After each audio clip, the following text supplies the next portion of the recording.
Puji Tuhan, hari ini saya mau menyampaikan kebenaran firman dengan judul Jesus is my Savior. Ini bukan sekedar judul, saudara, ini adalah deklarasi iman kita. Yesus adalah juru selamatku. Ya, dialah satu-satunya penyelamatku. Titus 2 ayat yang ke-11, firman Tuhan katakan, sebab anugerah Elohim yang menyelamatkan semua orang sudah nyata. Kita tahu bahwa anugerah Elohim yang menyelamatkan itu bukan hanya sesuatu, saudara, tetapi pribadi Yesus sendiri. Ada pujian yang mengatakan, Yesus kau anugerah terindah dalam hidupku.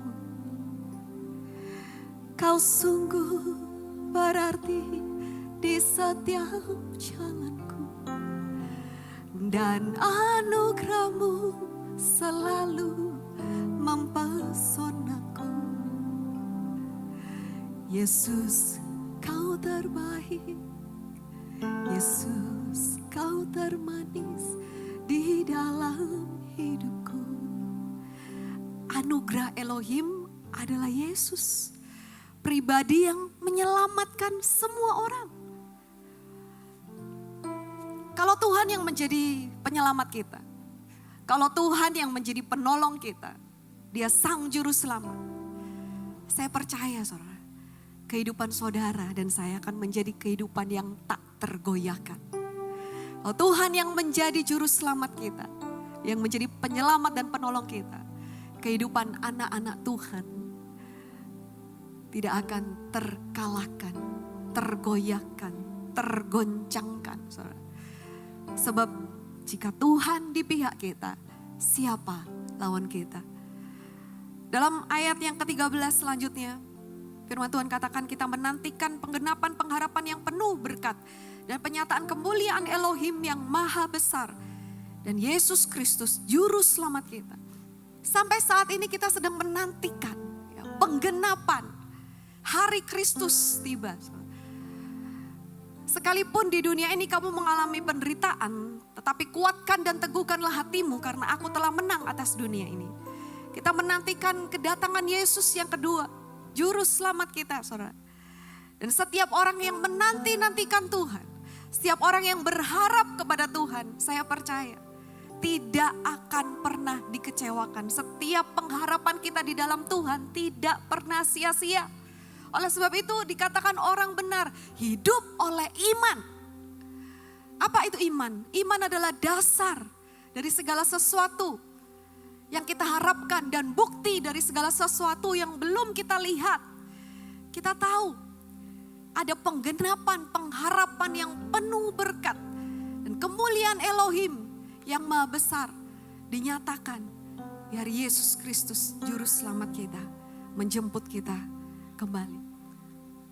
Setiap saat, saudara, kita terus diselamatkan oleh Tuhan, kita terus ditolong oleh Tuhan. Kalau saya boleh berada di hadapan saudara pada detik ini, saudara masih bisa lihat saya tahu itu karena Yesus selalu menyelamatkan saya. Beberapa tahun yang lalu papa saya sempat ngalamin keadaan yang kritis, saudara mungkin sudah banyak yang tahu. Tapi ada hal yang mungkin belum saya ceritakan di waktu yang lalu. Saat itu dalam keadaan yang kritis, saya diajak sama Pastor Billy ke restoran. Ya maksudnya Pastor Billy itu ngajak makan saya supaya saya itu keselimur gitu, gak kepikiran terus kondisinya papa. Gitu kan. Tapi pada saat saya di sana sama Pastor Billy berdua, saya tuh gak bisa makan dan saya kayak gak mau makan. Saudara. Tapi apa yang saya pikirkan, saudara? Saya mau terus merenungkan firman Tuhan. Sebab hanya firman Tuhanlah kekuatan saya. Hanya firman Tuhanlah kepastian saya. Hanya firman Tuhanlah kemenangan saya dan kebenaran bagi saya. Saya ingat waktu itu saya minta kertas sama bolpen sama pegawai di restoran itu. Saya catat firman Tuhan. Bagaimana Tuhan itu disebut juru selamat. Dan namanya disebut Yeshua HaMasiah. Apa arti Yeshua HaMasiah? Yeshua artinya penyelamat. Yang menyelamatkan. Juru selamat itu Yeshua. To save. To deliver. Dan Mesia, HaMasiah itu artinya Mesias yang diurapi. HaMasiah yang diurapi. Jadi penyelamat yang diurapi. Itu double kuasanya, saudara. Sudah penyelamat, diurapi lagi. Dan ketika saya dapatkan pemahaman ini, arti dari nama Yeshua HaMasiah, Sang Penyelamat, Juru Selamat yang diurapi, saya yakin pada saat itu iman saya bangkit. Saya catat ayat-ayatnya itu, saudara. Saya catat namanya Yeshua, saya cari di internet artinya apa, saya catat. Dan ketika saya mencatat, saya membaca, iman saya bangkit. Dan Tuhan itu memberikan saya kepastian, aku pasti sanggup menyelamatkan. Karena namaku Yeshua HaMasiah, penyelamat yang diurapi. Dan dia gak bisa menyangkal dirinya. Apapun keadaanmu saat ini, saya mau katakan dengan iman, kita mau katakan, Yeshua HaMasiah selalu sanggup menyelamatkan kehidupanmu. Amin. Dan benar, saudara, beberapa hari kemudian papa saya sadar dari komanya, dari keadaan kritisnya. Bahkan sampai sekarang. Saudara lihat, benar-benar Tuhan itu ya, kalau dipercaya, gak mungkin saudara dibuat kecewa, beneran. Diberkatilah setiap orang yang mengandalkan Tuhan, yang menaruh harapannya pada Tuhan. Orang yang berseru kepada Tuhan pasti diselamatkan. Itu janji firman Tuhan. Ya sekalipun di dunia ini kita mengalami berbagai macam tantangan, pergumulan, saudara. Memang ada pekerjaan iblis di dunia ini. Yohanes 10 ayat 10. Pencuri, yaitu musuh. Ya, iblis si jahat. Datang untuk mencuri, membunuh, membinasakan. Musuh kita tuh siapa sih? Sebenarnya musuh kita itu bukan melawan darah dan daging atau melawan manusia. Manusia melawan manusia enggak. Sebenarnya lawan kita adalah penguasa di udara ini. Roh-roh jahat ini, saudara. Ketika roh jahat bekerja, saya mau katakan Tuhan enggak pernah tinggal diam. Yohanes 10 ayat 10, sekalipun pencuri berusaha untuk mencuri, membunuh, membinasakan. Tapi Yesus datang untuk memberikan kita hidup. Dan hidup dalam segala kelimpahan. Hidup dalam segala kepenuhan. Live in the fullness. Tuhan gak mau kita hidup dalam keterpurukan, kekurangan, dalam kelemahan. Enggak. Tuhan mau memberikan kita hidup. Hidup dalam segala kelimpahan, dalam segala kepenuhan, dalam segala kelegaan, segala kemenangan, kekuatan. Itu yang Tuhan berikan untuk setiap kita. Ketika musuh datang berusaha untuk menghancurkan, Yesus datang untuk memulihkan. Ketika musuh datang berusaha untuk membinasakan, Yesus datang untuk menyelamatkan. Ketika musuh datang untuk mengikat, membelenggu, Yesus datang untuk melepaskan dan membebaskan. Yesus selalu lakukan yang berkebalikan dari apa yang musuh lakukan. Dan saya mau tanya di sini, kuasanya Tuhan sama kuasanya musuh mana yang jauh lebih besar? Pasti kuasanya Tuhan. Oleh sebab itu, ketika kita memiliki Yesus Sang Juru Selamat, kehidupan anak-anak Tuhan menjadi kehidupan yang tidak akan terkalahkan. You are more than a conqueror. Kita lebih daripada pemenang. Hidup anak-anak Tuhan adalah kehidupan yang selalu berkemenangan. Ada amin katakan? Iya. Percaya bahwa apapun yang saudara alami pasti ujung-ujungnya ada kemenangan. Ketika musuh berkata udah tamat riwayatmu, no more hope, gak ada lagi harapan. Apalagi udah hancur kok keluargamu, mungkin pernikahanmu, anak-anakmu, masa depanmu, pekerjaanmu, kesehatanmu hancur. Gak ada harapan, buat apa kamu berharap? Bukankah itu yang mau dikatakan sama iblis, berusaha untuk menghancurkan, memberikan kekhawatiran, ketakutan, saudara. Tapi Yesus datang selalu sanggup untuk memulihkan. Kita lihat karena dosa, keadaan manusia itu memang ya dunia ini gak sedang baik-baik saja. Dan semua orang telah berdosa, gak ada seorang pun yang benar, bahkan pastor. Itu firman Tuhan katakan, no one is righteous.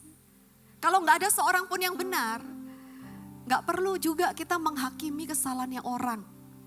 Gak perlu juga kita merasa kita lebih benar dari orang lain. Kita semua berdosa, cuman beda aja dosanya.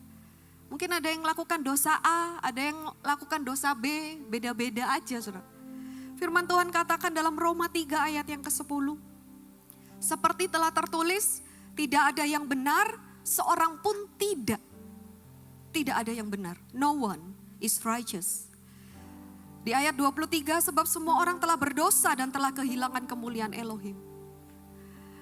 Gak perlu saling menghakimi, gak perlu saling ngerasani, gak perlu saling menyalahkan. Setiap orang bertanggung sendiri-sendiri sama Tuhan. Tuhan yang menjadi hakim, bukan kita yang menjadi hakim. Kita juga dibilang Tuhan gak usah menghakimi sesamamu. Serahkan semuanya itu kepada Tuhan. Pembalasan juga adalah haknya Tuhan, kata Tuhan. Ya.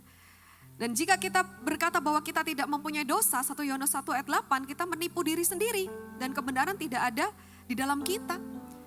Bahkan kebenaran kita di hadapan Tuhan itu seperti kain lara. Kain najis, mohon maaf, seperti pembalut wanita yang kotor. Itu kebenaran manusia di hadapannya Tuhan. Tetapi kita bersyukur, Yesus datang untuk mencurahkan darahnya. Membasuh setiap dosa kita, menyucikan kita. Dosa kita merah seperti kirmisi. Dia buat putih seperti salju. Gak masuk akal, gak masuk akal memang. That's grace. Kok keenak pastor? Ya memang seperti itu anugerah. Apa yang gak layak kita dapatkan, tapi kita dapatkan, kita terima. Apa yang gak semestinya kita dapatkan karena anugerah Tuhan. Karena semua manusia berdosa, kita semua juga perlu juru selamat. Kita semua butuh diselamatkan. Karena satu pribadi Adam, semua keturunannya disebut orang berdosa. Tapi Adam yang kedua, Yesus Kristus datang. Kita yang dulunya orang berdosa, dibenarkan. Bukan lagi menjadi orang berdosa, tetapi orang benar. Karena kita menerima kebenaran Kristus. Dan sebab Elohim sangat mengasihi dunia ini, dia mengaruniakan putranya yang tunggal. Siapa yang bisa menyelamatkan kita? Tuhan sendiri. Sebab gak ada yang benar, gak ada yang bisa menyelamatkan dirinya sendiri, gak ada yang bisa menyelamatkan sebab semua orang berdosa. Yang bisa menyelamatkan yang tidak pernah berbuat dosa, yaitu Sang Anak Domba Elohim yang tak bercacat celah. Dialah yang menjadi korban sempurna. Yesaya 53 ayat yang kelima. Dialah yang tertikam karena pemberontakan kita. Dia yang diremukkan karena kejahatan kita. Harusnya kita yang tertikam. Harusnya kita yang diremukkan. Harusnya kita yang dihukum, kita yang dihancurkan karena semua dosa kita. Tapi dia ambil posisi kita. Dia tukar posisi kita. Dan ganjaran yang mendatangkan keselamatan bagi kita ditimpakan kepadanya. Bersyukur. Sebab saudara dan saya sudah memiliki juru selamat. Posisi kita dari orang berdosa. Menerima identitas yang baru. Menjadi orang-orang benar. Orang-orang benar, boleh angkat tangan, berikan tepuk tangan bagi kebenaran Kristus yang diberikan bagi setiap kita. Amin. Yesus juru selamatku. Oleh sebab itu aku yang pertama diampuni. Kita telah diampuni. Kenapa Tuhan mengampuni kita? Kan mending Tuhan ya biar kapok gitu loh Tuhan. Gak usah diampuni, biar dihukum aja. Kalau perlu dihukum seumur hidup. Saya mau tanya saudara, orang masuk penjara itu apakah bisa pasti keluar penjara langsung bertobat gitu? Langsung tambah baik? Justru malah kebanyakan orang masuk penjara terus di penjara juga masih tetap kayak gitu. Belum tentu keluar terus jadi berubah gitu kan. Tapi justru pengampunan yang Tuhan beri itu mengubahkan kita. Kenapa kita perlu diampuni? Karena Tuhan gak mau kita hidup terus menerus di dalam dosa kita. Tuhan gak mau kita terus hidup ditempeli sama dosa-dosa najisan. Sebab itu Tuhan mengampuni kita. Dalam Matius 9 ayat yang ke-6 ini adalah perkataan Tuhan Yesus sendiri. Tuhan Yesus katakan, namun supaya kamu tahu bahwa di bumi anak manusia mempunyai kuasa untuk mengampuni dosa. Siapa anak manusia? Yesus. Yesus mempunyai kuasa untuk mengampuni dosa. Itulah Sang Juru Selamat. Itulah peran dari Yesus Sang Juru Selamat untuk mengampuni setiap dosa kita. Apakah kita sebagai anak Tuhan gak bisa berdosa lagi? Bisa. Saya aja saudara, kadang sering ngerasa Tuhan, lihat lu ya gak kebenaran, lihat lu ya gak kebaikan Tuhan.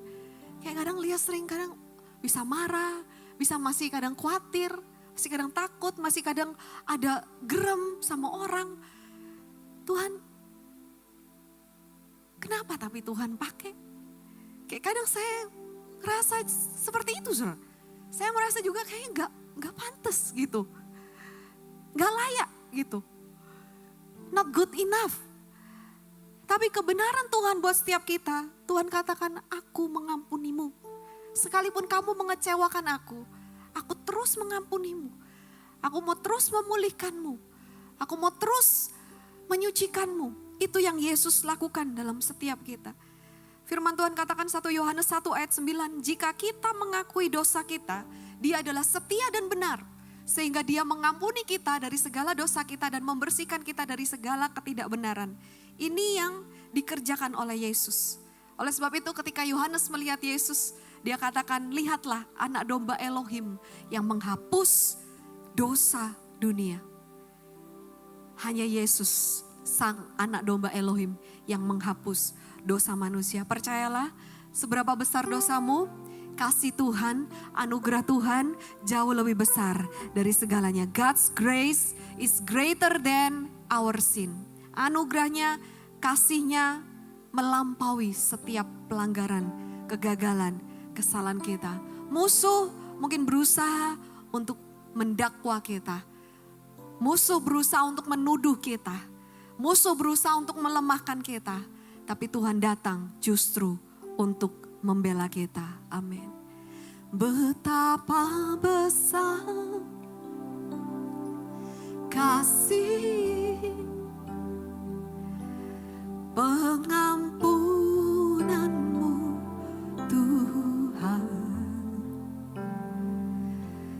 Tak kau pandang hina hati yang hancur. Kami berterima kasih kepadamu Tuhan. Ku berterima kasih kepadamu ya Tuhan. Pengampunan yang kau beri, pulihkanku. Datang kepada Tuhan, kita katakan Tuhan ampuni, Tuhan mengampuni. Itulah peran Sang Juru Selamat yang pertama. Kita telah diampuni. Yang kedua, Sang Juru Selamat, Yesus bukan hanya mengampuni kita, tapi kita juga telah disembuhkan. Oleh bilur-bilurnya, you are healed. By His stripes you are healed. Yesaya 53 ayat yang keempat, sesungguhnya Dia sendiri telah menanggung penyakit kita, Dia telah memikul penderitaan kita. Dan ayat 5, oleh bilur-bilurnya kita sudah disembuhkan. Sudah disembuhkan, bukan akan. Loh, tapi kok saya masih kadang kerasa sakit-sakit ya. Di lutut, di belakang punggung, di leher, pusing kadang, perut, apa segala macam saudara. Orang benar hidup oleh iman, bukan dengan perasaan, bukan dengan penglihatan. Yesus sudah lakukan semuanya buat kita. Dia yang tertikam, Dia yang disakiti, Dia yang dicambuk untuk menanggung setiap penderitaan dan sakit penyakit kita. Oleh sebab itu terima dengan iman kesembuhan yang Tuhan beri. Yang percaya boleh katakan amin. Kita telah disembuhkan. Kalau kita berdoa, saudara, dalam nama Yesus, aku percaya, aku disembuhkan. Loh, tapi masih pusing, masih sakit. Doa lagi, dalam nama Yesus aku percaya Tuhan. Tubuhku adalah bait sucimu. di mana rohmu tinggal di dalamku. Setiap apapun yang bukan berasal dari Tuhan harus disingkirkan in Jesus name. Setiap sakit penyakit disingkirkan, dihancurkan. Kesembuhan itu ada yang instan, tapi ada juga yang berangsur-angsur, saudara. Ada yang butuh proses, butuh waktu. Dan percaya aja, mau cepat atau lambat, pasti Tuhan sudah memberikan kesembuhan itu buat saudara. Terima dengan iman. Dan Tuhan katakan, jadi sesuai imanmu. Yang sudah disembuhkan Tuhan berkata amin. Karena Tuhan itu menyembuhkan, Dia adalah penyembuh. Akulah Yahweh penyembuhmu. Dia gak berikan kita sakit penyakit. Saudara. Bukan hanya sakit secara fisik, tapi Tuhan juga menyembuhkan hati yang terluka, hati yang hancur, broken hearted. Ketika saudara merasa hancur, bahkan hatinya ini kayak udah remuk ya, hancur berkeping-keping, aduh Tuhan di mana sih, rasanya Tuhan tuh jauh. Pemazmur katakan Tuhan dekat dengan orang yang remuk hatinya. Justru ketika saudara berada di titik terendah, justru ketika saudara merasa hancur, disitulah sebenarnya Tuhan itu benar-benar sangat dekat dengan saudara. Jangan sebaliknya, jangan merasa yang dia nggak ada. Tuhan katakan, aku sekali-kali tidak akan pernah meninggalkanmu. Aku sekali-kali tidak akan pernah membiarkanmu. Ini adalah perkataan pemazmur, yaitu Daud, ketika Daud sedang dikejar-kejar sama Saul. Sampai dia berpura-pura gila, dia berusaha kabur. Pada saat itu dia sendirian, gak ada orang di sekitarnya, saudara. Tapi dia katakan Tuhan dekat dengan orang yang remuk hatinya. Mazmur 147 ayat yang ketiga, dia menyembuhkan hati yang hancur dan membalut kepedihan mereka. Percaya saat ini saudara, sehancur apapun hati saudara, Dia sang penjunan sanggup untuk memulihkannya kembali. Untuk membuat saudara utuh saudara, dan semakin indah di hadapan Tuhan. Anugerah Tuhan yang mengampuni setiap dosa, anugerah Tuhan itu juga yang sanggup untuk memulihkan setiap kehancuran kita. Amin.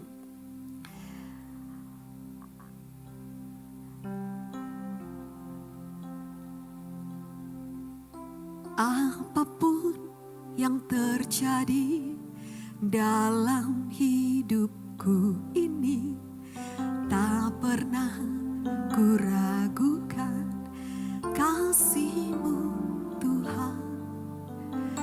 Lewat gunung yang tinggi, dalam lembah yang curam, tak pernah ku ragukan janji-Mu Tuhan. Kau berfirman dan sembuhkanku. Kau bersabda dan selamatkanku. Tiada yang mustahil bagimu. Yesus, ku percaya padamu. Ada kuasa di dalam firman Tuhan. Ketika Yesus berfirman, Tuhan berfirman, sembuhlah, maka kita pun sembuh. Terus perkatakan firman, terus dengarkan firman, terus isi pikiran saudara, perasaan saudara, perkataan saudara dengan firman Tuhan. Firman itu yang memulihkan, firman itu yang menyembuhkan, firman itu yang menghidupkan, firman Tuhan itu yang membangkitkan, bangkit dan menjadi terang. Sebab terang Tuhan telah terbit atasmu. Firman itu yang bekerja dalam kehidupan orang-orang benar. Percaya, Tuhan sudah mengampuni kita. Yang kedua, Tuhan sudah menyembuhkan, memulihkan kita. Dan sekarang yang terakhir, Yesus juru selamatku.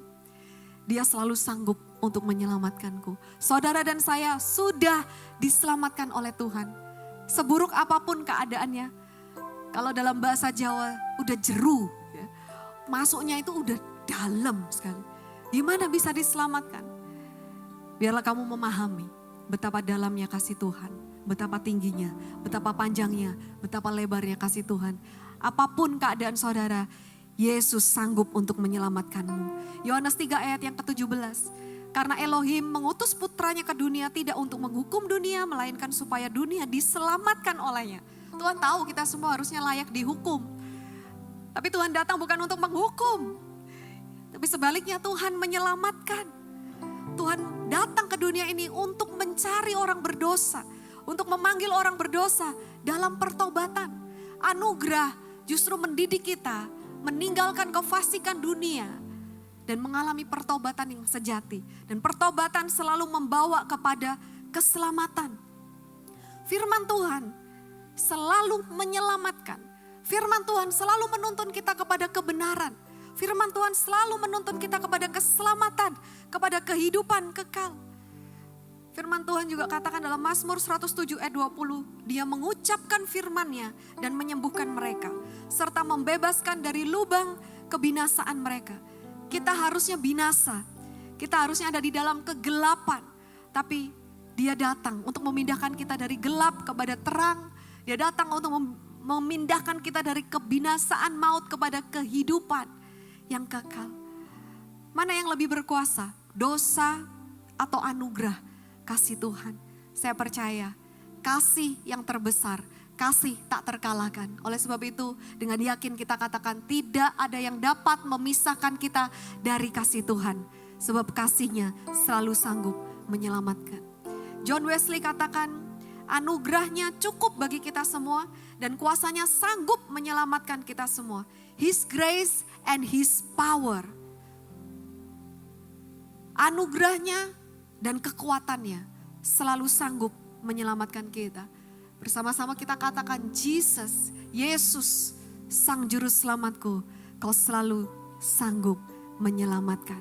Yesus sanggup menyelamatkan hidupku, Yesus sanggup menyelamatkan keluargaku, Yesus sanggup menyelamatkan pernikahanku, Yesus sanggup menyelamatkan gerejaku, pelayananku, pekerjaanku, kesehatanku, anak-anakku. Yesus sanggup menyelamatkan seluruh kehidupan saudara. Yang percaya diselamatkan Tuhan katakan amin. Dia sanggup, Yesus sanggup melakukan perkara yang besar.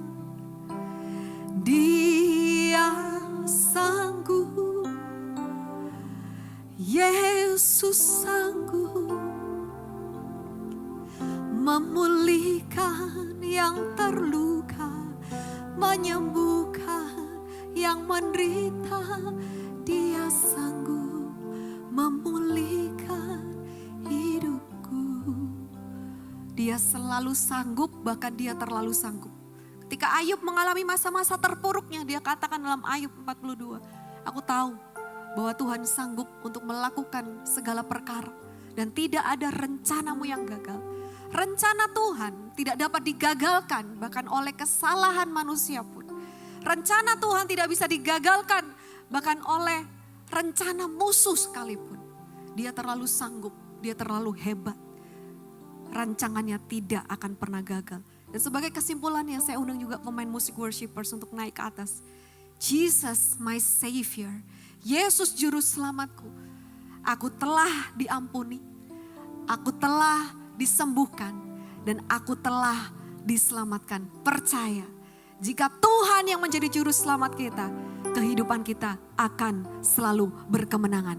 Tuhan akan membawa kita dari kemenangan kepada kemenangan. Tuhan akan membawa kita dari kemuliaan kepada kemuliaan yang lebih besar. Keselamatan selalu menjadi bagian anak-anak Tuhan. Boleh